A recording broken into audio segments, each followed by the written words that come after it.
Hello everyone and welcome to this Ableton Live 10 tutorial. In this video I'm going to go over some of the brand new elements of Ableton Live 10 which just came out the day before yesterday. So we're going to start with one of the big ticket elements of the new release, which is Wavetable synthesizer, a brand new synthesizer in Ableton, and it's the first time that they have done wavetable synthesis. Now, wavetable synthesis is kind of, to my mind, the third most popular form of synthesizer. You have your subtractive synthesizers, which is Moog, Dave Smith instruments, a lot of Korgs that basically start with an oscillator and then you subtract things or filter things out to get the sounds you want. The second most popular one that I've come across is then FM synthesis. Ableton's Operator would be an FM synthesizer, and then you've also got things like the Yamaha DX7. And then the third most popular type of synthesizer, in my experience, is wavetable synthesizers. That would be Waldorf, famously Waldorf Microwave, Waldorf Blofeld. Waldorf have brought wavetable synthesis to the masses more sort of better than anyone else. And if anyone is interested, the sort of fourth most common synthesizer that I would have come across would be Granular, but we're not going to go into that today. So Wavetable is a wavetable synthesizer. It's got two oscillators, as you can see here, 1 and 2. I'll just turn them both on. And here in this lovely display, what we have is the wavetable. So what a wavetable is, if you can imagine your synthesizer, instead of having an oscillator giving you the sounds, it has like a small camera. And that camera is able to pan around a wave. So we have a drawing of a few different types of waves here. And with this button here and on your push controller, if you have one of those, it's the shape button on there. You can scroll your sort of digital camera, if you like, the oscillator camera of your synth across this wave or this table of different waves, and the sound will change depending on where you sort of stop your camera. So instead of what traditionally you would have like a sine wave in subtractive synthesis, and that sine wave you would hear when you played, this actually begins with a collection of waves, and you kind of can move around between the waves to get the different sounds. I'm going to just put in a little clip here of some notes and see. Yeah, nice.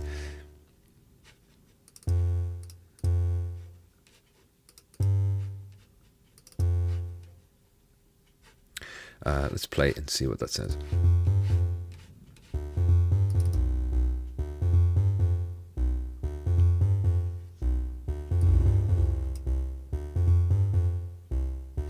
All right, so if I go back to the synthesizer and we move through the sounds,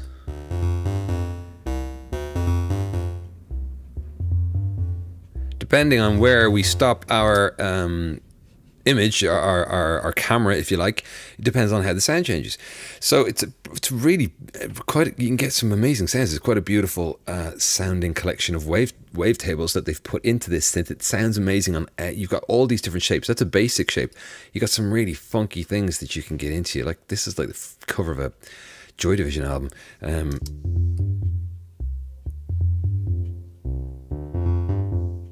And you get awesome sounds out of it. And then you got the second oscillator doing the same kind of thing. I mean, you know, choose somewhere else to move around.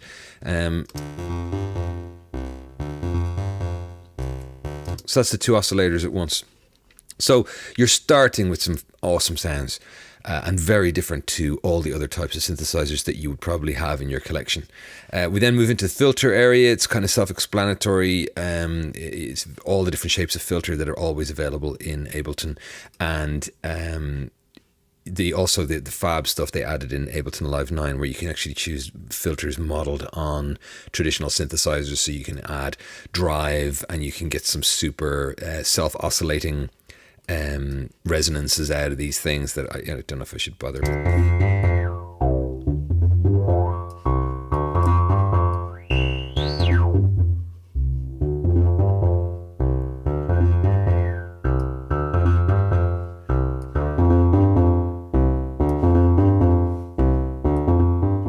Anyway, you go into the filter section. Then you go into modulation sources. You have 3 different envelopes and 2 LFOs, and then you have a matrix where you can put all of the amounts of modulation coming from those modulation sources to whatever you want to. It can get really deep, and then you MIDI all the other elements in there. Then you've got your polyphonic, monophonic. You've got all the various amount of voices. The more voices you use, the more CPU you're going to use. You have a unison mode as well. It's a fabulous synth. Go in and explore it. This is not a tutorial on Wavetable, so I'm not going to go in any deeper than that. I'm going to take this resonance down because we're going to play with the next element that I like from the new Ableton 10. It's an audio effect, and it's called pedal. And this is, I guess, it's an imitation of a guitar pedal, a distortion, overdrive, fuzz pedal. Normally, in guitar world, there are 3 different pedals. Your overdrive, your distortion, and your fuzz are kind of more extremes as they go along of the same thing. What it is it's overdriving the signal. It's adding a lot of harmonics. It's getting gritty, dirty, gnarly, nasty. You can go as far into it as you want. If we have a listen to it with our sound that we have earlier, so let me switch it off. We might make a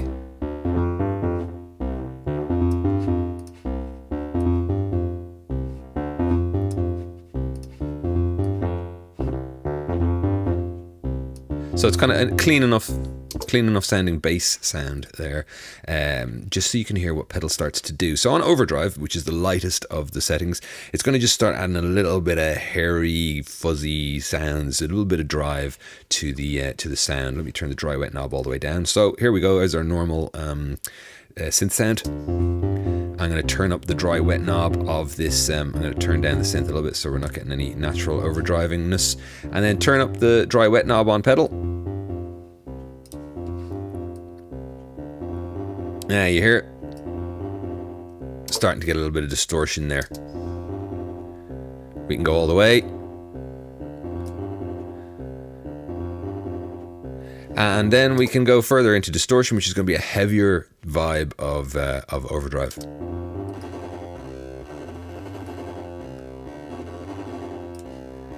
And then fuzz is way out there. Even sounds like it's slightly messing with the pitch.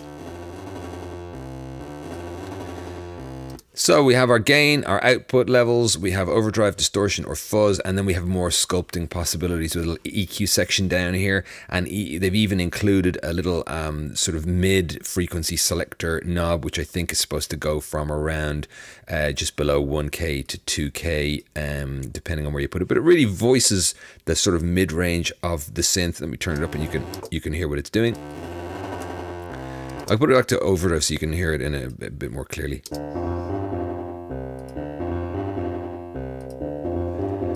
So you hear that kind of vowely sound that starts to come.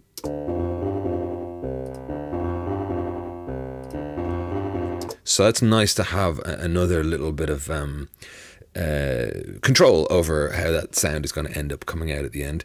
I like the first setting. So, and then there's also a sub button, which they've added to a few of these new features. A sub button which adds a lot of sub bass frequencies, which is awesome when you're building a bass or you're doing some drums. To be able to add in some sub is a lovely feature.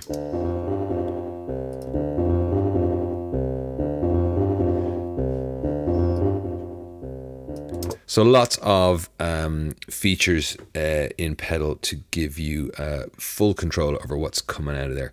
Now moving on to the next thing I love and everybody seems to love from everyone who's been talking about it. Sorry for the squeaky chair. Is echo.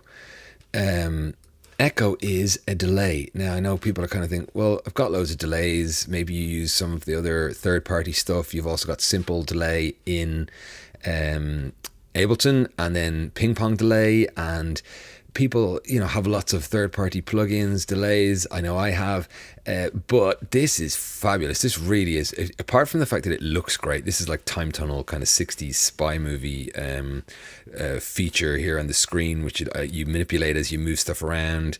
Look at that. It looks awesome. And anyway, sorry, I'll link these back again. So what you start with is it's basically a delay, very basic delay. Let's play our bass.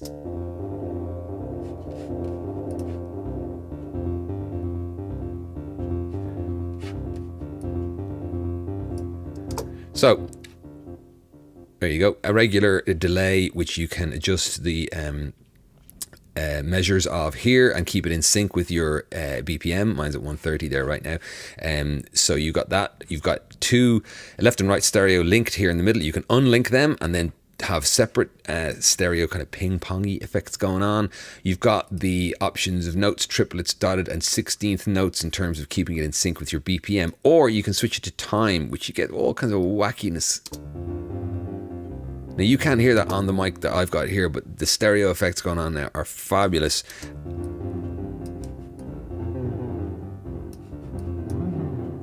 I love that when you change the speed with the time selected, you get all those ramping up and down pitchy kind of delay things that you normally used to get with analog delay units and tape delays and things like that. And it's fabulous. And then you can put them out of sync slightly with the percentage, which is also something you would have seen on the simple delay.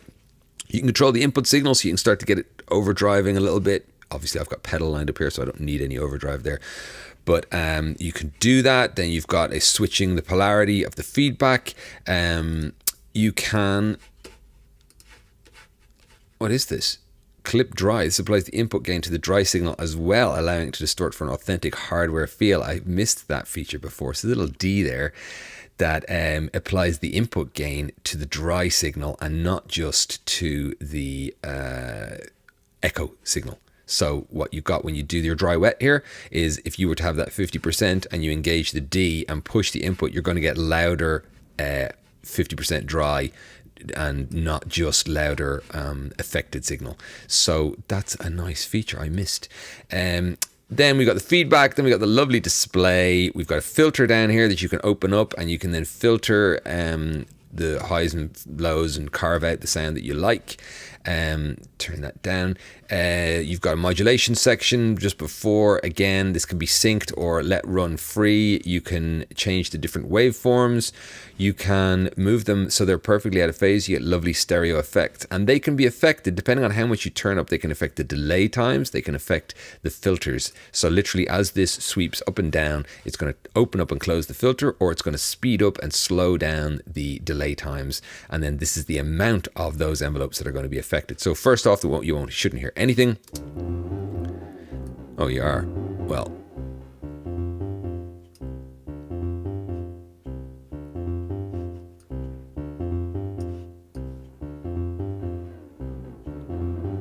Oh, it seems to be fully affected when it's down at 0%.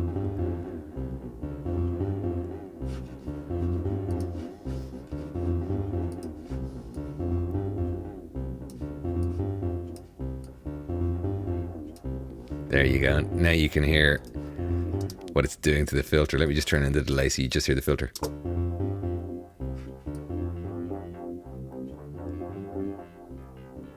That's nice. That is so nice. And let's give the delays as well. Oh, it's so much fun. And that's with the envelope down to 0%. It's not there at all. Okay, so it seems to be, that's kind of counterintuitive. But anyway, then amazingly, they've added a reverb built into this. Now, you can always pull in your reverb if you like it to use a particular reverb, but to have that option right here. Look at that. That's so nice. Oh, I could just stay here all day with that. Then you got the decay level of the reverb. You have a pre and post option. You can put the reverb before the effect, so the reverb is getting delayed, if that makes sense. It does. Or you can put the reverb after post, which is where it's set up to as a default. It's post, so you're putting reverb on all of the delays. Well, if you put it at pre, you're going to start getting delayed reverb. So you'll get a clearer sounding delay because the delay is not being affected by the reverb. The reverb is being affected by the delay. The original signal is having reverb put on it, and then the delay is chopping it up. Just a fabulous flexible, really easy to use delay unit. And that's before we've even gotten to arguably the best bit, which is the character. The character section allows you to really emulate those hardware devices where you could, as soon as you turn the thing on, it would be noisy. So we can actually turn this up, and can you hear that? That's like the noisiest, crappiest reverb unit you ever owned. That you know, back in the day, when you had something like that, you were like, oh, it's so noisy, I can't use it. And now we have the ability to make these things perfectly clean. We now have the option of added noise, so we can go back to the days when we were like, oh, this is so noisy, I can't use it. But we can add all the noise here. We can add wobble. I love this. This is like a tape delay where the tape sort of stretches, and so the effect sort of sounds like it's speeding up and slowing down ever so slightly, but it's a different type of speeding up and slowing down than you're going to get from the modulation. Let's have a listen.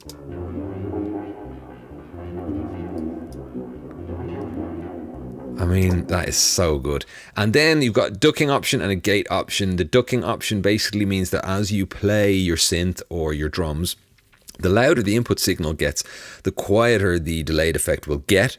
And then as your played signal gets quiet, the delays will come up in volume. So that's a really nice effect. Gate is the opposite way around. And you have the control to set the threshold and the release times of that. It's just fabulous. Play with it. Just play with it. It doesn't make as much sense when I explain it, or even when I put it on, as it does when you actually play with it yourself and you get to feel what it's like to hit some notes and then have the delays swell up afterwards. So let's play it with our bass line for a little second.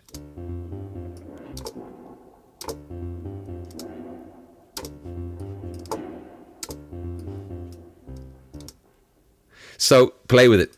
Trust me, it's amazing, and you'll get much more fun out of it than watching me run it, sound through it. So that's Wavetable, pedal, and echo. Let's turn them all on at once.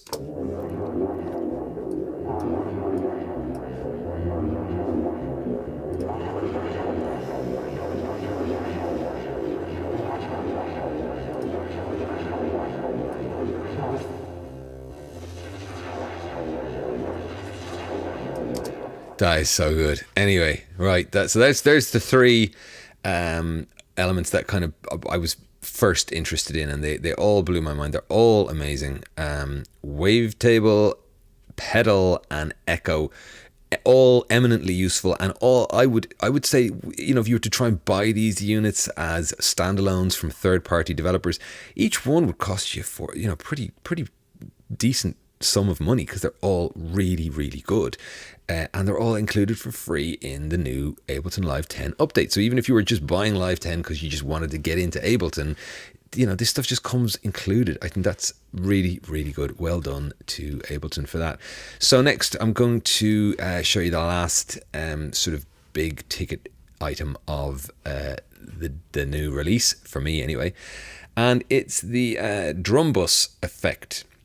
Normally when people were building drum sounds in their tracks, they would add a load of processing afterwards. So you would add a compressor on the end, you would start to add EQs to carve stuff out, you would just sort of process, I suppose is the word. Yeah,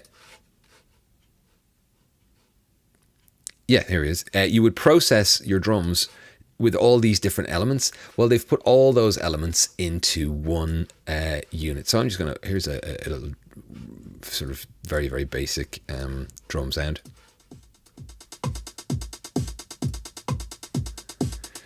$909 just doing its thing. And now I'm going to go and grab the new audio effect drum bus, and I am going to throw it onto our drum machine, our 909. So in drum bus, what we have, dry wet, let's turn it all the way dry so we can hear everything that's happening. We have a drive section. That drive section is like all the other drive sections. It's adding some overdrive, some distortion, some gnarly crunchiness to your sound. You can have soft, medium, or hard. Again, self-explanatory. trim knob to bring down the input volume, a built-in compressor, which is you can't control. It's already set up nicely for drums, so you don't have to worry about dragging a compressor in and compressing your drums. You still can do that. Obviously, you can just grab a compressor and drop it in before or after the drum bus and just do your own thing. If you're a compression nerd and you like to do that, but a built-in compressor, for a lot of people, they can just hit compression and it's just going to work. Crunch, I'm not sure why you would need drive and crunch. I guess they just thought, why not? So you've got an overdrive section here and you've got a crunch section here. To my mind, they're just two different words for kind of the same thing, but maybe I'm guessing crunch is more extreme. Then you got damp, which is going to take out some high frequencies. It's there, it's full up, it's at full, it's at 20 kilohertz. You won't hear any effect from it there. And as you drag it down, it's going to take some high end out of your drums. You got a transient designer. These things, when they came out first, were very expensive and standalone hardware units. Then there was software, and they were expensive things to use. They designed the transient. They basically to make the transient sounds, the hard, sharp kind of noises, the transient hits of your drums, stronger or weaker, so you can turn them up and turn them down. There's a good reason for doing that. If you've recorded a drummer, maybe you mic'd it up too close, maybe it was in a room that made it a bit too snappy, so sometimes you'll want to pull out a little bit of those transients and just make the sound a little fuller.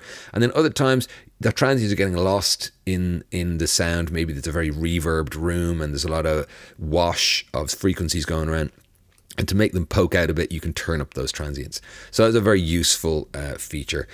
That's there before we even get to the boom section. So let's have a listen to what the other things do first. So I'm just going to play my, put this back to 0. I'm going to play my drum beat and mess around with this a little bit.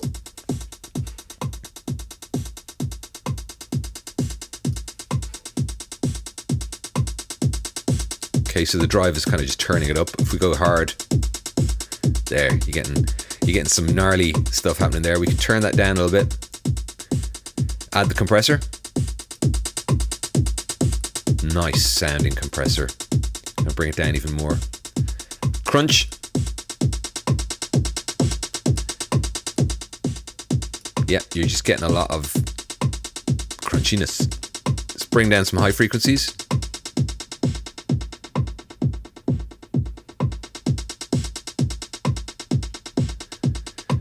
All right, now I've got a nice sort of mashed up sound of drums here, and I'm going to start poking some transients out of it.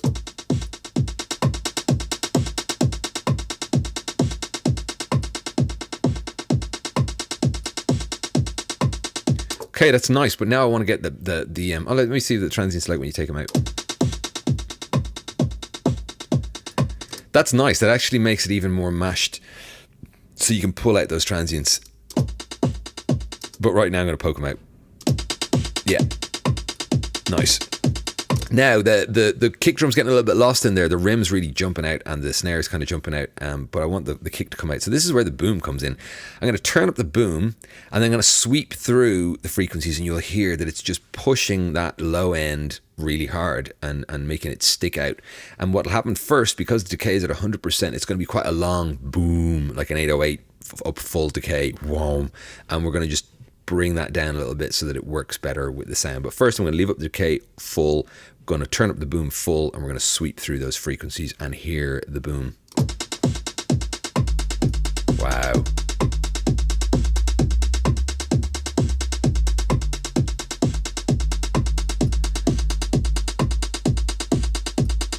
That's nice.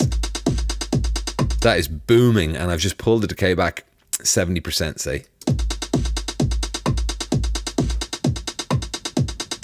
Makes such a huge difference.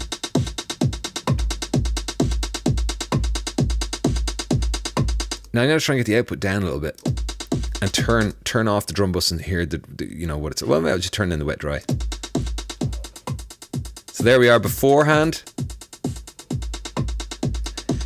It's pretty transformative. I mean, it's very different, and you can go like 50% and you got your perfect sort of mix of the two. That is awesome.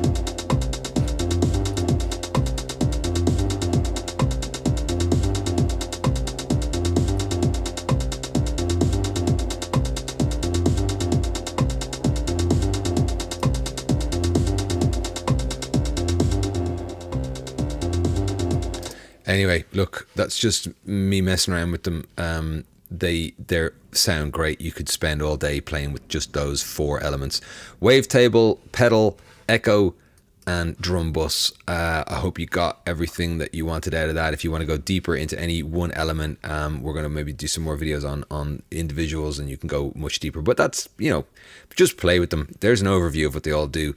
Go play with them and have some fun. Well done, Ableton, on these 4 things alone. There's loads of other good features in Ableton 10. We're going to come up, do another video on more of the stuff that they've done, like things like capture, things that are in arrangement view. Really brilliant changes, updates that they've made to Live 10, which just makes it a dream to use for people who've been using Ableton Live for the last couple of versions. It's really, really improved. But they're the big tickets. Even if they're worth the entrance fee alone, drum bus, wavetable, pedal, and echo are worth getting onto this Live 10 update just for that stuff alone, never mind all the other improvements that are under the hood. So I hope you enjoyed the video. Thanks for watching. Subscribe to the channel, like, comment, all of the good stuff. Thank you very much. Goodbye.